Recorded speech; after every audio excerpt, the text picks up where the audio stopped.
Bienvenidos a esta su clase de teología sistemática. Estamos ya en la segunda parte de la clase número 19. Esta es la segunda parte, recordando que en la clase anterior estuvimos tocando también sobre la unión hipostática. Y explicamos que la unión hipostática es el término técnico que designa la unión de las dos naturalezas, divino y humana, que en la teología cristiana se atribuye a la persona de Jesús, como también estuvimos tocando muchos pasajes bíblicos acerca de la divinidad de nuestro Señor Jesucristo, especialmente Colosenses capítulo 2, verso 9, donde dice, porque en Él habita corporalmente toda la plenitud de la deidad. También haciendo énfasis en 1 Timoteo capítulo 3, verso 16, que explicábamos, e indiscutiblemente grande es el misterio de la piedad.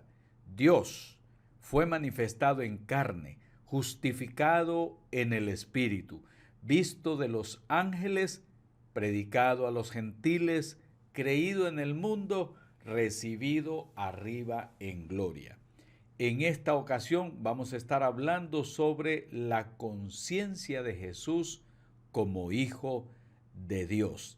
En esta parte estaremos abordando más que todo la humanidad de Jesús y su conciencia también como Hijo de Dios.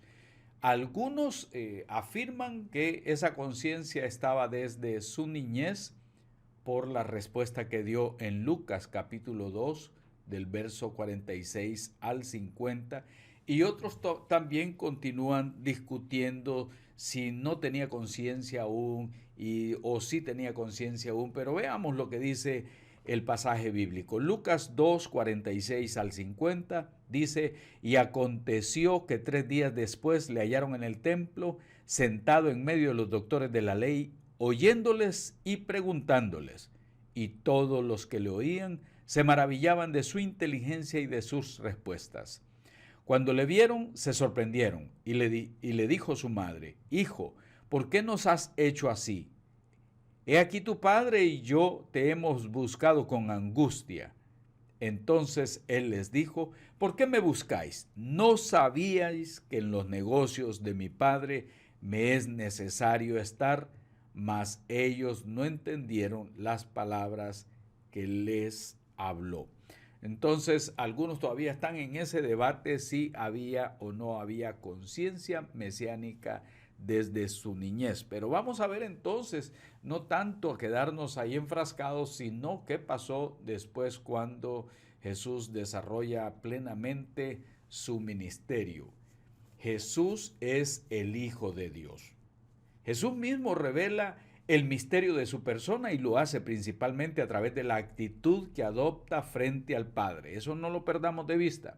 El mensaje central de que es portador es el de una especial paternidad de Dios respecto a él. Pues Jesús lo llama Abba, que significa papá o papito, designación que denota suma familiaridad y confianza. En años recientes ha habido una tendencia a regresar a la conciencia propia de Jesús y a negar que él fuera consciente de ser el Mesías o el Hijo de Dios. Y naturalmente no es posible tener conocimiento alguno de la conciencia de Jesús si no es por medio de sus palabras. Eso es lo que nos va a ayudar a nosotros a determinar, tal como están consignadas en los evangelios. Y siempre es posible negar que expresan en forma correcta el pensamiento de Jesús. Para aquellos que aceptan el testimonio del Evangelio, no puede caber duda del hecho de que Jesús fue consciente de ser verdaderamente el Hijo de Dios. Mi Padre, vuestro Padre. Además, muchas veces subraya la diversidad cualitativa entre la relación con el Padre y la de sus discípulos, puesto que sabemos que mientras que personalmente se dirige a él llamándole mi Padre, a los discípulos lo presenta como vuestro Padre. Y si no, Mateo 7:21 nos ayuda a entender esto. No todo el que me dice Señor, Señor, entrará en el reino de los cielos, sino el que hace la voluntad de mi Padre que está en los cielos. Aunque esto de vuestro Padre, ya en Juan, desde el verso 16, es donde podemos entenderlo mejor. Pero miremos Mateo 11:27. Dice, todas las cosas me fueron entregadas por mi Padre. Y nadie conoce al Hijo sino el Padre. Ni al Padre conoce alguno sino el Hijo y aquel a quien el Hijo lo quiere revelar.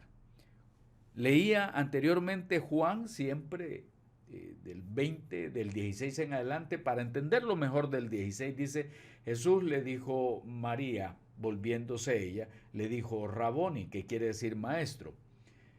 Jesús le dijo, no me toques, porque aún no he subido a mi Padre, mas ve a mis hermanos y dile, subo a mi Padre y a vuestro Padre, a mi Dios y a vuestro Dios. La relación que estamos viendo padre e hijo involucra también a aquellos que habrían de ser seguidores de Jesucristo, creyentes en el plan de salvación que el Padre había dado. En su relación irrepetible con el Padre, Jesús también revela la autoridad divina que ejercita, siendo un ejemplo claro su actitud frente a la ley mosaica, que se afirma como perfeccionador, es decir, como alguien que tiene la completa autoridad. Mateo 5:17 dice, no penséis que he venido para abrogar la ley o los profetas. No he venido para abrogar, sino para cumplir. Esa actitud frente a la ley revela su autoridad como hijo también. En aquel tiempo respondiendo Jesús, dice también, en aquel tiempo respondiendo Jesús, dijo, te alabo, Padre, Señor del cielo y de la tierra, porque escondiste estas cosas de los sabios y de los entendidos y lo revelaste a los niños. Sí, Padre, porque así te agradó. Todas las cosas me fueron entregadas por mi Padre. Nadie conoce al Hijo sino el Padre, ni al Padre conoce alguno sino el Hijo y aquel a quien el Hijo lo quiere revelar. Juan 5, del 36 al 37 dice, mas yo tengo mayor testimonio que el de Juan, porque las obras que el Padre me dio para que cumpliese, las mismas obras que yo hago dan testimonio de mí, que el Padre me ha enviado. También el Padre que me envió ha dado testimonio de mí. Nunca habéis oído su voz, ni habéis visto su aspecto. Qué hermosa relación de la cual Jesús nos muestra que tiene con Dios. Es su Padre. Habla de su Padre. Él tiene el testimonio del Padre. Las obras que el Padre le dice que tiene que hacer, Él las hace. Así es que vamos aprendiendo que Jesús no le está llamando sencillamente Elohim, no le está llamando Adonai, el Olam, no le está llamando esos términos que los judíos suelen llamarle, sino que se refiere a Dios como su Padre. Su vivencia es como el Hijo de Dios. ¿Cómo entenderemos entonces esta vivencia como el Hijo de Dios? Su vivencia como hijo nos revelan los textos de los evangelios que Jesús era consciente de ser el Hijo de Dios en sentido propio. En los sinópticos, o sea, Mateo, Marcos y Lucas, encontramos pasajes bíblicos en los que Jesús se dirige al Padre con palabras que denotan una relación de íntima familiaridad con Él, con actitud de un hijo, pero a título especial, muy diverso del que compete a los demás hombres. Es decir, todos decimos somos hijos de Dios, pero este es el Hijo de Dios. Esa relación que nos muestra es una relación de amor, es una relación de sumo respeto, es una relación íntima con Dios, íntima con el Padre. Sin embargo, los testimonios sinópticos más elocuentes son aquellos en los que Jesús habla de sí como el Hijo. El primero en primer lugar está esta declaración: nadie conoce al Hijo más que el Padre, y nadie conoce al Padre sino el Hijo, y a aquel a quien el Hijo lo quiere revelárselo, a quien el Hijo quiera revelárselo. Entonces vemos nosotros ahí que hay que ver dentro de estos pasajes también el de Marcos 13:32, pero de aquel día y de la hora nadie sabe, ni aun los ángeles que están en el cielo, ni el Hijo, sino el Padre. Está reconociendo la total y absoluta autoridad y el conocimiento que el Padre tiene y su dependencia, la dependencia de Él como Hijo del Padre. Ahora bien, vamos a ver a Jesús como un hombre de su tiempo. ¿Qué significa ver a Jesús como un hombre de su tiempo? Jesús es un hombre de su tiempo, es un judío de raza y de cultura. Su familia se mantenía fiel al culto del templo de Jerusalén y a la ley, como lo vemos en muchos momentos de la vida de Jesús. Es decir, él cumplió con la circuncisión, lo presentaron en el templo, participó en la peregrinación anual de la Ciudad Santa, aunque su lengua materna era el arameo, del cual los evangelios conservan alguna palabra, debía conocer también el hebreo, en el que estaban redactadas las escrituras. Por otro lado, los evangelios nos dan a entender que participó fielmente en la oración judía cotidiana, el Shema Israel, que se encuentran en sus palabras, como por ejemplo en Marcos 12, 28 al 31, que dice: acercándose uno de los escribas que los había oído disputar y sabía que les había respondido bien, le preguntó: ¿cuál es el primer mandamiento de todos? Jesús le respondió: el primer mandamiento de todos es: oye Israel. Esa es la palabra Shema, oye. Oye Israel, el Señor nuestro Dios, el Señor uno es. Y amarás al Señor nuestro Dios con todo tu corazón y con toda tu alma y con toda tu mente y con todas tus fuerzas. Este es el principal mandamiento, y el segundo es semejante: amarás a tu prójimo como a ti mismo. No hay otro mandamiento mayor que estos. Entonces, cuando yo leo este pasaje de Mateos 12, 28 al 31, y leo esa parte donde dice: oye Israel, el Señor nuestro Dios uno es, Shema Israel, nos está diciendo que Jesús conoce todo lo que tiene que ver con la cultura, todo lo que tiene que ver con su pueblo, todo lo que tiene que ver con las tradiciones. Es decir, Jesús es un judío de raza y de cultura también. Jesús conocía tanto de la ley como de las formas en que estas eran enseñadas y practicadas por las diferentes escuelas judías. Vale destacar sobre la participación del escriba, que Jesús le responde a este escriba, recordando que los judíos llamaban Shema a esa parte del resumen central de la ley. Así es que Jesús tenía conocimiento de todo esto, aun cuando se le acercaban y le preguntaban, aun cuando miraba la disputa que se daba de que los discípulos no se lavaban las manos y tantas otras cosas que les cuestionaban si guardaban o no el Shabbat, o si Jesús violaba el Shabbat.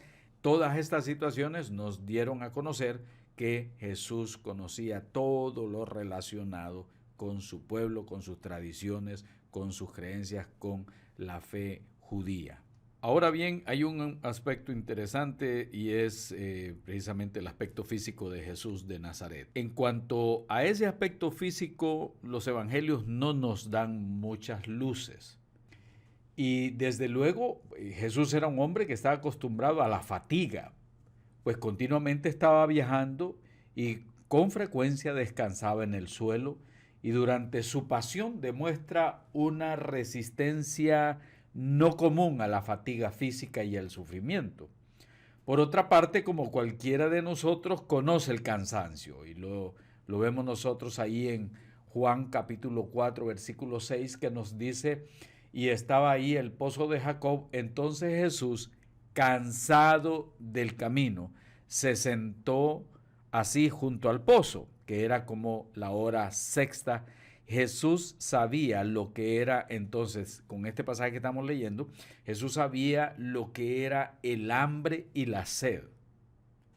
Y aprecia también la cálida hospitalidad en la casa amiga de donde encontramos nosotros en Juan capítulo 12, verso 2, que dice, y le hicieron ahí una cena, Marta servía y Lázaro era uno de los que estaban sentados a la mesa con él. Entonces sacamos nosotros de esa resistencia física, de ese constante caminar, aunque los evangelios no nos dicen color de pelo, color de estatura, color de la piel, ni nada de eso, y por eso se ven tantos perfiles que uno ve en las películas, en los diferentes tipos de rostro que se tratan de dar a través de la misma religión.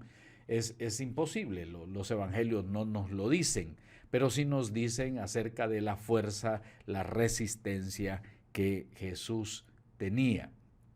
Ahora, también podemos conocer un poco de su humanidad por sus actitudes humanas, por su emotividad.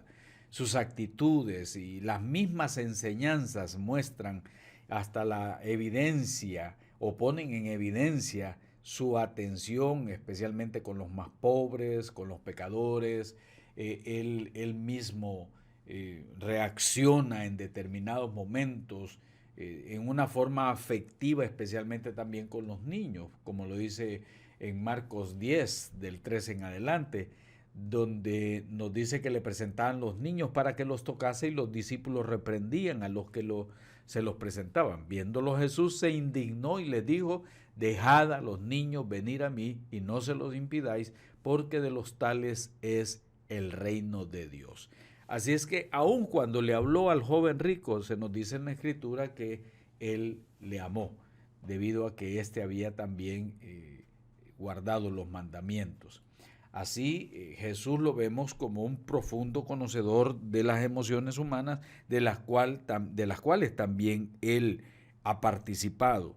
En algunos momentos estuvo serio, en otros momentos sonrió, en otros momentos ofreció ternura, en otros momentos brindó compasión, porque ese es lo que los evangelios nos presentan.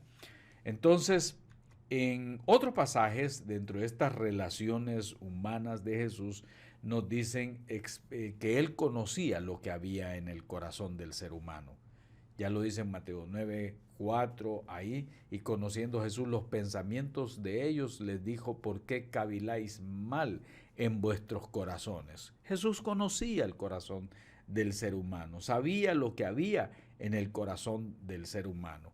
Y así lo dice Lucas también 6:8, de que él conocía los pensamientos de ellos.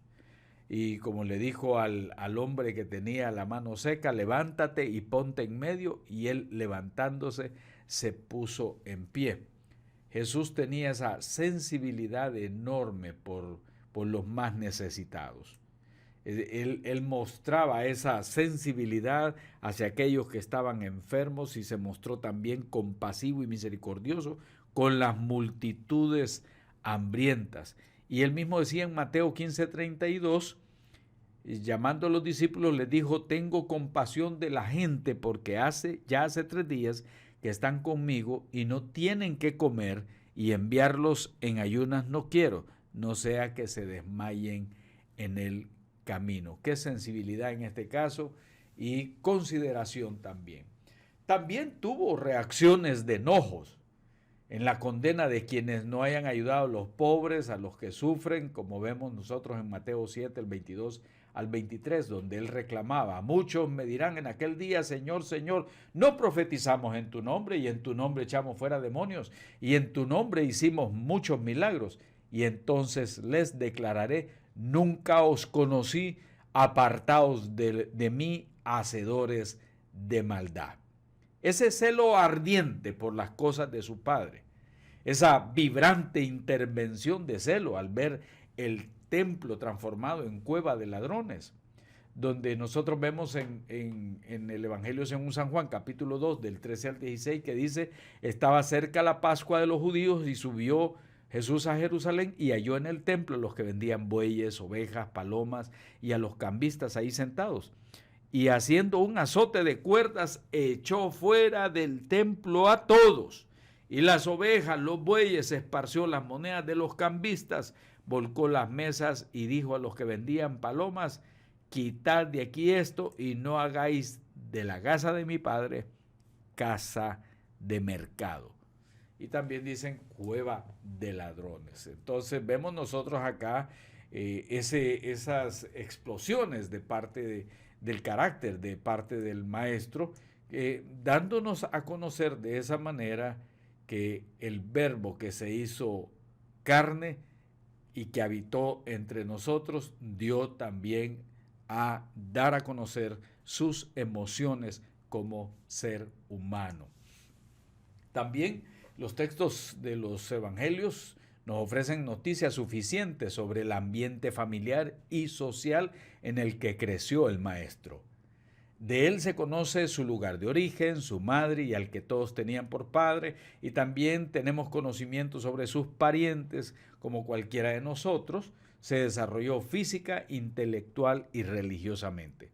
Con respecto a su vida en Nazaret, es del todo semejante a la de sus contemporáneos, debido a lo cual sus parientes no entendieron su misión.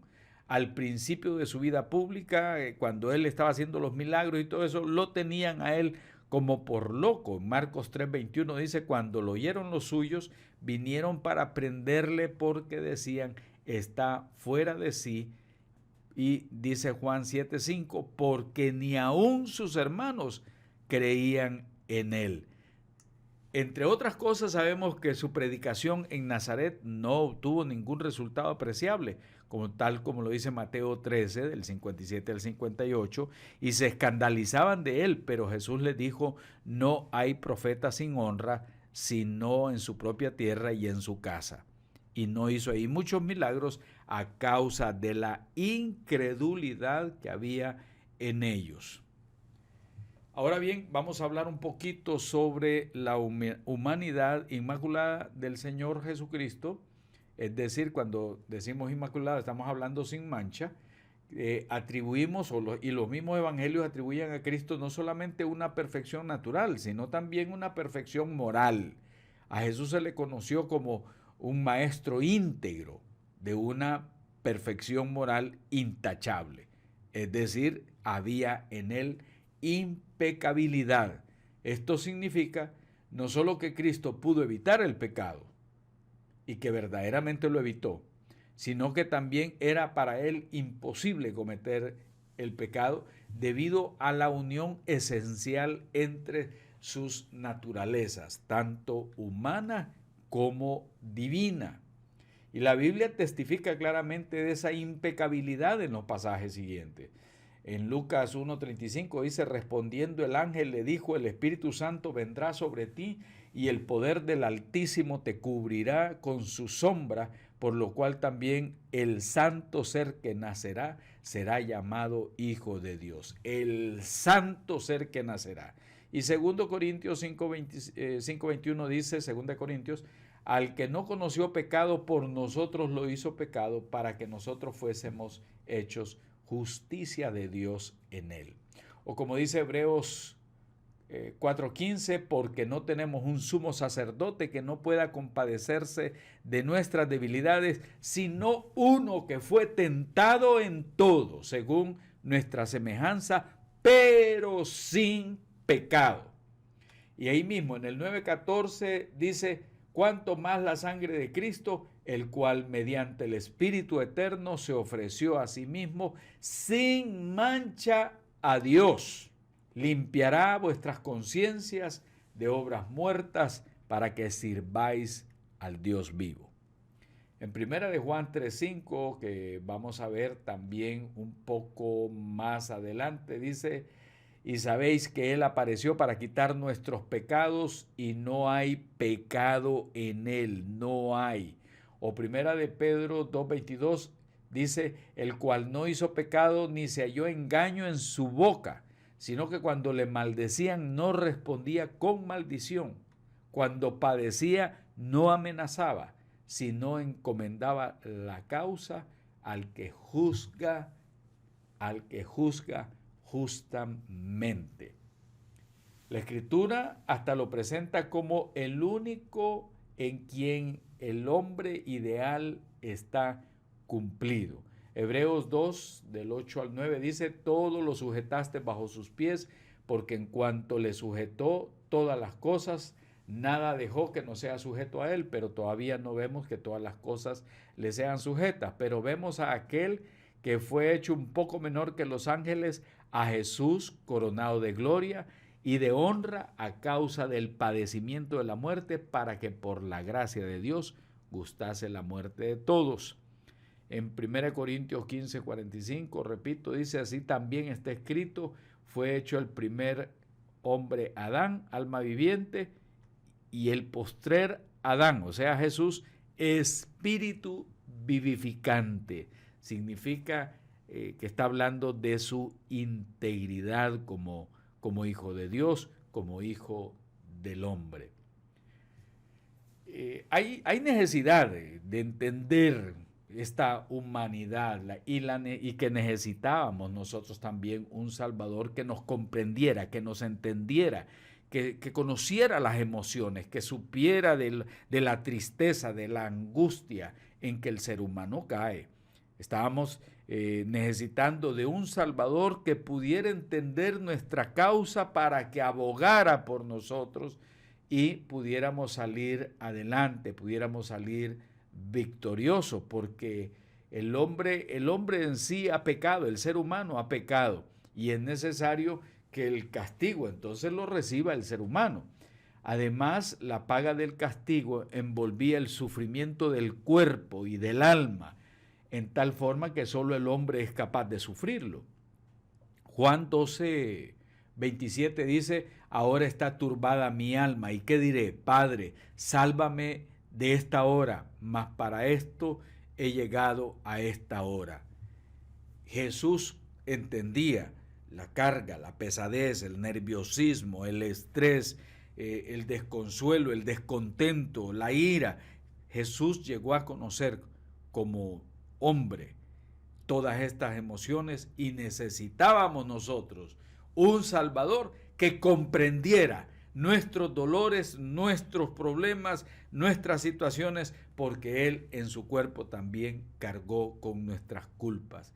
Y en Hechos 3:18 dice, pero Dios ha cumplido así lo que había antes anunciado por boca de todos sus profetas, que su Cristo habría de padecer. Él entendió los padecimientos humanos, Él mismo los cargó. Y en Hebreos 9:22 dice, y casi todo es purificado según la ley con sangre, y sin derramamiento de sangre no hay remisión. Entonces, allí hemos visto que era necesario que Cristo tomara la naturaleza humana, y por eso hablamos de hipostasis, de la parte divina, y esta vez hemos estado hablando de la parte humana, que no únicamente con todas sus propiedades esenciales, sino también Él nos vio y pasó también con todas las flaquezas a las que está propensa la caída del ser humano. Y que de esta manera Él dice bajara hasta la profundidad de la degradación de lo que el hombre ha caído. Por eso dice la Escritura en Hebreos 2:17 en adelante, dice, por lo cual debía ser en todo semejante a sus hermanos, para venir a ser misericordioso y fiel sumo sacerdote en lo que a Dios se refiere, para expiar los pecados del pueblo. Pues en cuanto él mismo padeció siendo tentado, es poderoso para socorrer a los que son tentados. Así es que, mis amados hermanos y hermanas, tenemos a alguien que padeció lo mismo que también sus hermanos y sus hermanas semejantes han padecido. Él mismo conoció el dolor, la angustia, el sufrimiento. Él mismo experimentó momentos emocionantes, momentos de enojo, momentos de tristeza. Entonces tenemos nosotros ahora un fiel sumo sacerdote que él también padeció. Y por eso Él nos entiende y te entiende a ti. Gracias a Dios por nuestro Señor y Salvador Jesucristo, quien comprende y ayuda a todo aquel que en Él cree para obtener la victoria. Que el Señor los siga bendiciendo y gracias por participar en esta clase.